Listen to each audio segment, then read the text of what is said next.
Okay, so this is lesson 8.1 on integral as net change. All right, so we're really going to look at this. We're looking at our function as a velocity function. So when you're looking at the total distance traveled, you're looking at the area that the velocity function covers. So velocity, in a sense, now is our graph that's given to us.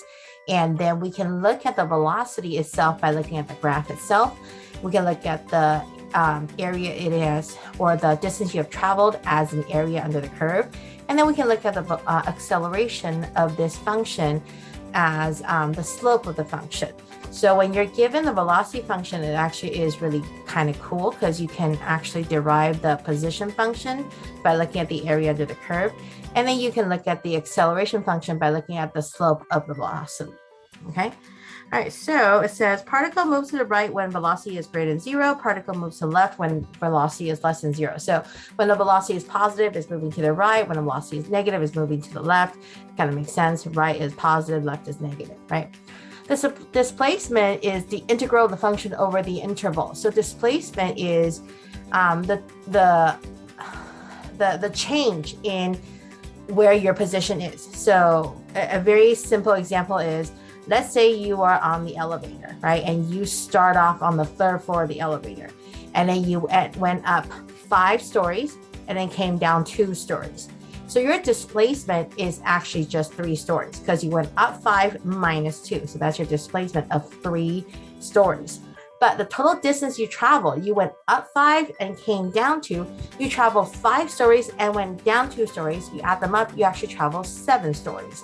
So that's the difference between the displacement and distance that we have up here presented in our notes here, okay? All right, so let's look at it in terms of graph because that's what you're interested in.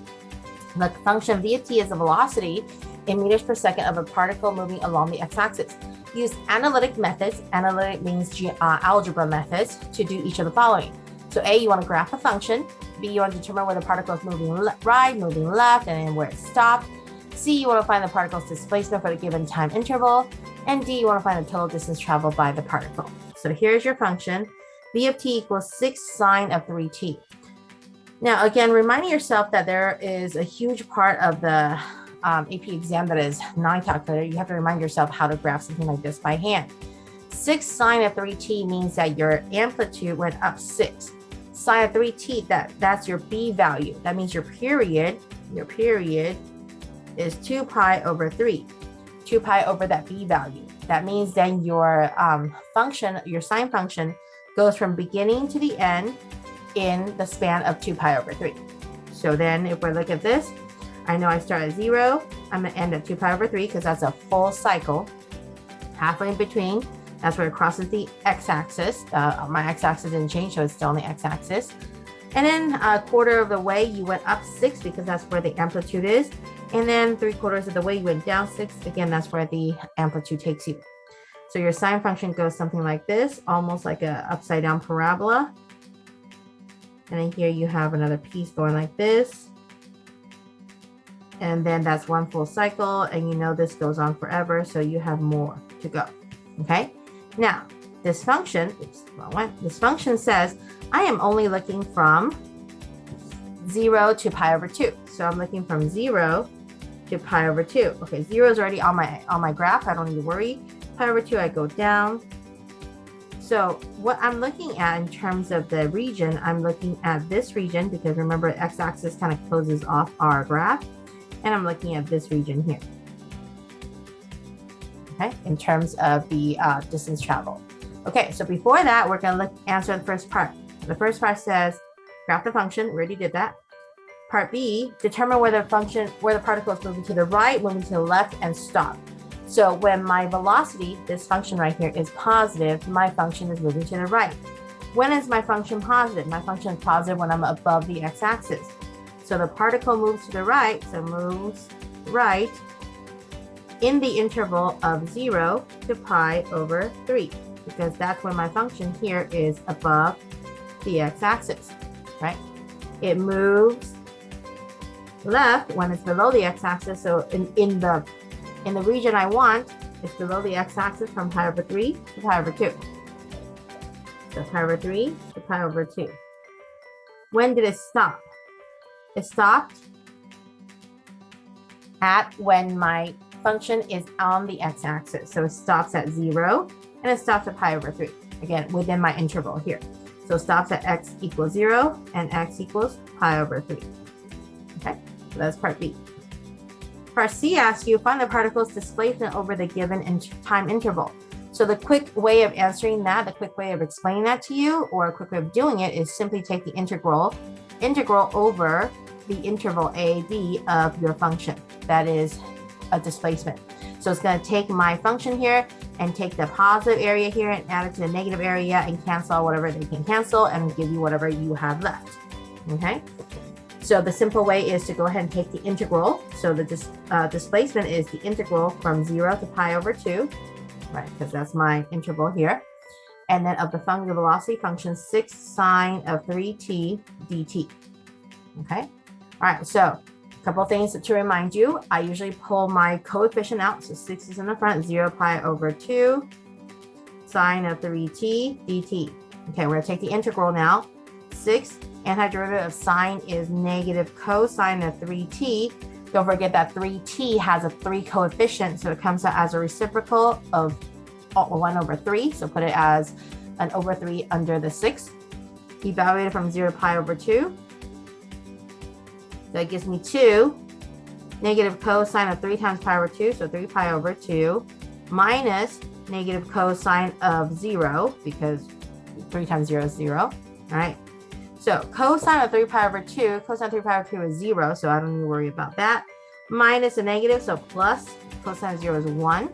So my final displacement is 2, right? Because again, the idea is that this was 2, this was also 2, this is negative 2, so those all the 2 and the negative 2 canceled out, leaving you with just a positive 2 for your displacement, right?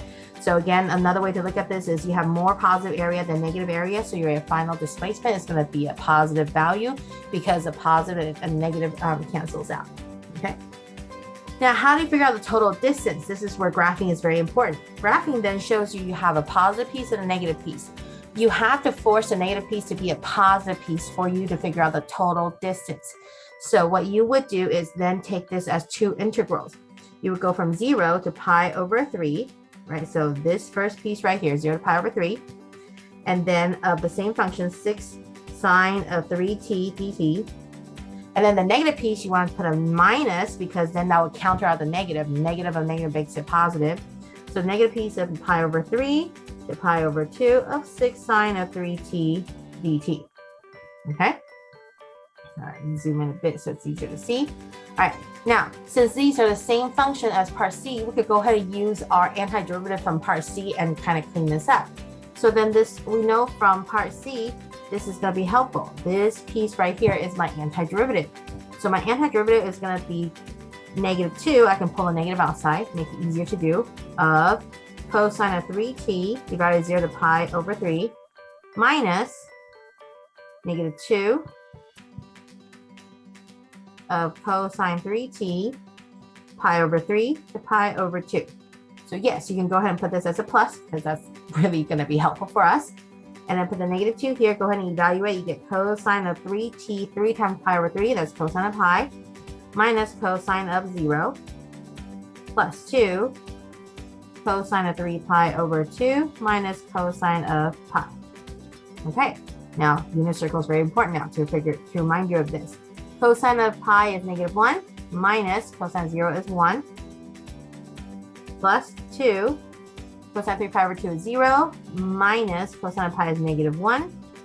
So I get negative 2 times negative 2 plus 2 times 1. That's 4 plus 2, giving me a total distance of 6. And that is what we kind of discovered up here, right? We know then this is 2, this is 2, this is negative 2. If we were looking at displacement, we go ahead and say, oh, well then the 2 and the negative 2 will cancel out. But if we're looking at it as total distance, we would then see this as 2, 2, and this as a positive 2. 2 plus 2 plus 2 gives me 6. Hence, our total distance is 6, but our displacement is 2 because of the positive negative 2. Okay? All right. Next problem here. We have v of t equals 6t squared minus 18t plus 12 between 0 to 2. All right, so sorry, in the interest of time, I would probably suggest that you, oh, well, it's actually not too bad. So you have between 0 to 2 for your interval here. You could make a really simple t-table and see what values are going to be helpful here, right? So if I were forced to do this by hand, I would say, all right, x and y, 0, 1, 2, right? Plug in 0, I get 12. Plug in 1, I get 6. Minus 18 plus 12, oh, that's 0. Plug in a 2, I get 6 times 4 is 24. Minus 36 plus 12, that gives me 0 again. All right, awesome. So that means 0, 12, 0, 12, 1, 0, 2, 0. So that means I could kind of already see it. This is a positive parabola, so it's going to go something like this, right? Okay. Now, before I go ahead and connect that, I have too much blanks in between. So personally, I would feel a lot more comfortable if I have more points here. So I would actually, personally, I would plug in a little bit more, maybe plug in a half. Oops, sorry. I would plug in a half and plug in a 3/2. So I need to know what this point is and this point is. That way my parabola has a much better curvature. Right now it's too raw, so I'm not quite sure if I will be able to cover everything I see here, right? It's too little information. So plug in a 1/2, you get 6 times 1/4 minus 18 times 1/2 plus 12. So it's 3/2 minus 9 plus 12. That's 1.5. Sometimes decimals are helpful when you're calculating the points you want. So 1.5 plus 3, that's 4.5. So 4.5. So 4.5 is right here. Perfect. All right. Last one here, 6 times 3/2 squared, so it's 9/4 minus 18 times 3/2 plus 12. So I would get 3, 2. That is 27/2 minus 27 plus 12. All right, 27/2 is 13.5 minus 27 plus 12, that's minus 15. That gives me negative 1.5. So negative 1.5 makes my last point that I really want, negative 1.5 down here. Okay, perfect. That's enough points to help me see the curvature of the graph. So I'm just going to erase everything else here that I really don't need. Okay, negative 1.5. Okay, so now use your drawing skills to make this as best as possible. You can kind of already see this is a parabola, so you will know there's going to be a symmetrical point there, and then another symmetrical point right here. And that way you can draw your parabola very beautifully from left to right. Okay. All right. Now keep in mind, I don't want the whole thing. I only want my parabola from 0 to 2. So from 0 to 2, if I use my x-axis to kind of close it off, you can now go ahead and see that the region you're dealing with is right here, this piece and this piece. Right. Once again, coincidentally, this is not going to be the case always. Coincidentally, you have more positive than negative, so you know that your answer for part C, your displacement, is going to be a positive answer because you have more positive distance than you have negative distance. Okay. All right. So part A is done. I already graphed it. Part B now says let's talk about moving to the right, moving to the left, so on and so forth. So when is this particle moving right? So it moves right when my velocity is positive. So when is my velocity positive? My velocity is positive from 0 to 1 because that's all above the x-axis. So from 0 to 1. When is it moving to the left? When it is negative. So when is it negative? This piece right here between 1 to 2, sorry, 1 to 2, this whole piece right here. So 1 to 2. And then when is it stop? X equals 1 because that's my only x-intercept in the interval between 0 to 2. Okay. All right. Now let's look at our displacement. So part C says displacement is simple. You just go ahead and just take the integral of the entire thing. So it's an integral from 0 to 2. 0 to 2, that's my interval, of 6t squared minus 18t plus 12. Don't forget dt, right? dt is determining, it's the change with respect to time. So that's why it's dt. Okay. All right, go ahead and take the antiderivative. So I get 6t squared, so that would be 6t cubed over 3, so that gives me 2t cubed, minus 18t squared over 2, so 9t squared, plus 12t evaluated 0 to 2. Now, the beautiful thing about polynomial function is we don't have to spend the time plugging in the 0 because you're going to get a 0 anytime you have a polynomial function when you're plugging in 0, right? So go ahead and work on just the 2. That's 2 times 8 minus 9 times 4 plus 12 times 2. So that's 16 minus 36 plus 24. That gives me a total displacement of 40 minus 36. So a total displacement of 4, right? So again, remember, we kind of already anticipated this, that since I have a bigger positive area than the negative area, my displacement is going to be a positive value. Okay. Part D. All right, now I see that my velocity function crosses between the positive and negative. So that means I need to make 2 intervals, right?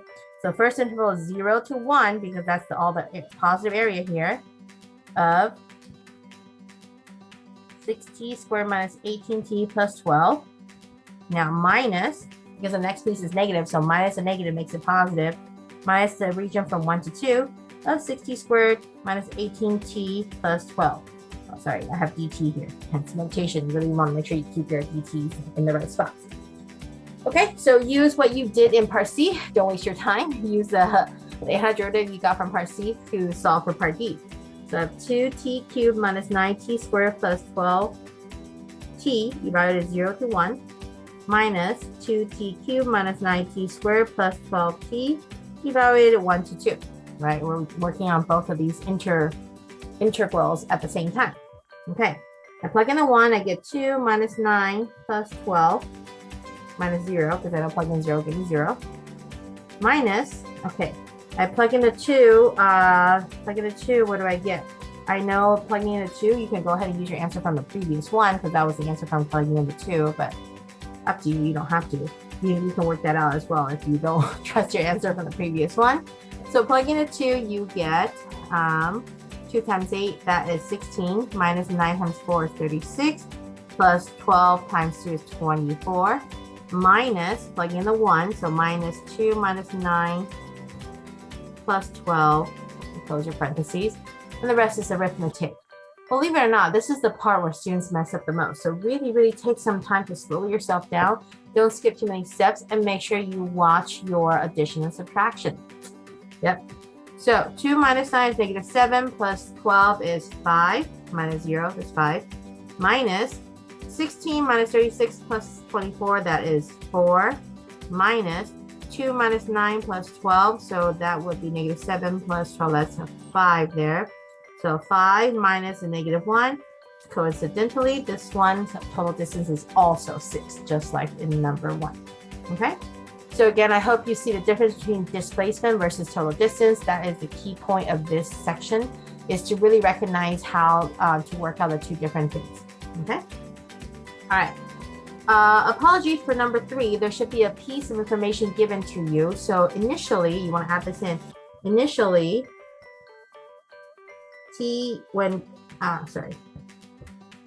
x equals 2 when t equals 0. So what this is always given to you. So I apologize for not giving it to you. This should be included in your notes. But what this is given to you is that it's saying that we're looking at this graph. This graph is an atypical velocity function. Actually, it's very typical in the AP exam, but this is the velocity function. And from this function, I can see displacement, I can see total distance, but there's an extra piece of information given to me. It says initially, when we started at t equals 0, x equals 2. The distance is already 2. Now, Mr. Why is it x? I don't know, they like to use x. You can say y, you can say d, it's the distance. In other words, it's saying that, hey, I didn't start my walking up and down the stairs. I didn't start my elevator at 0. I'm not starting at the ground floor. I started my elevator at the 2nd floor. From there, then this velocity function maps out how far I went up the elevator, how many stories I went up, how many stories I came down, back and forth. Apparently, I had a lot of free time that day because I went up and down a lot. So I'm trying to ask you, where did I end up, right? So part A says, find where the particle is at the end of the trip. Find where Miss Chu is at the end of going up and down this elevator. clearly this is an elevator with a lot of stories. Maybe we're at Type A 101. Who knows? Okay, so part A says find the displacement, basically. So what is the displacement? It is looking at the area between the curve and the x-axis. So it's this area, and then this area, and then this area, right? Now, these are atypical functions, but we can use geometry to help us. These are geometric shapes. We have a triangle, a trapezoid, and a triangle. So the displacement, right? So where is the particle at the end of the trip? Well, particle started at 2. Then I need to add the triangle because it is positive. So 1/2 base of 2 times height. Then I need to subtract because this is underneath the x-axis. This is my trapezoid. Trapezoid is 1/2 base 1. Base 1 is 2 to 7, so that's 5. Plus base 2, that's 3 to 6, so that's 3. Times the height of -3. So you don't need to put the -3. You actually leave it as a +3 because the minus here already took care of the fact that it's -3. It's underneath the x-axis. Okay? And then you need to add then the next piece of area that we see, which is a triangle. 1/2 base of 3, height of 3. Okay, so 2 plus 3 minus 1/2 of 8 times 3, so half of, so 4 times 3 is 12, plus 9/2. Okay, so I get 5 minus 12 plus 4.5. So that's 9.5 minus 12. That gives me -2.5, which is -5/2. So where am I at the end of the trip? I'm in the basement. -5/2. I am 2.5 stories underneath the ground level. So I'm in the basement. All right. So that's how you are to read this. Whatever is asking you for where the particle is at the end of the trip, the difference here is not just looking at displacement. The key point here is to make sure you add in your initial position. Your initial position where you started off, then you add the displacement here. This is the displacement based on this graph here. Okay? All right, the last piece here says find the total distance. So now the total distance is taking all the area you did before, but making sure that they are all now positive. So the first triangle here was 1/2 base times height. And this trapezoid, I'm gonna see how I made it a plus because I'm forcing it to be positive. It's also 1/2 base 1 plus base 2 times height. And then the last triangle, 1/2 base times height. So that gives me 5/2. I know because everything's over 2, so I'm not going to reduce it down. Sorry, not 5/2, 6/2. Apologies. So 2 times 3 is 6. So 6/2. 5 plus 3 is 8. 8 times 3 is 24. 24/2. And then plus 9/2. Okay, so now you add them all up. You get 39/2 as your total distance traveled. Okay, and it's meters because looking at my unit here, I know that we are measuring in meters. Okay, all right. Make sure you practice with your homework. Again, most key point in this lesson is to really identify the difference between displacement and total distance. Okay, all right, that's it.